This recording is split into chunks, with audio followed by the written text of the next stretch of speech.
คนจงห้องพิว่าคนสลาดนี้มักมวลทางสงบเทียมกองเพนวางปะ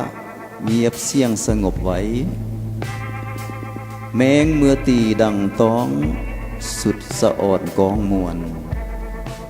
เทียบดังฝนลังล้นประสงค์ให้ห่มเย็นผิดกับคนโง่จ้าสามสัวอย่างจองห้องมักอวดโตโอหัง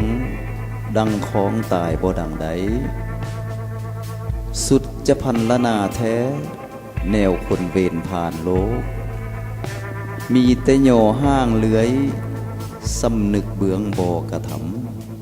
ำความเจริญสมัยนี้มีมากพอเพียงบางคนจิตใจเบือนตำเกินเดียละซ่านเสือความดีงามห้าไปเปืองทางดีดอมอยู่จิตตำสามตีซ่องหน้าห้าหูหอมผถมเป็นมนุษย์คุณค่านี้งามทีพ้นกระทำสุขสบายเลิงใจต่อศักดิ์ศรีตนสร้างเข้าวัดเพียงเอาหน้าห้ามีธรรมะในใจบ่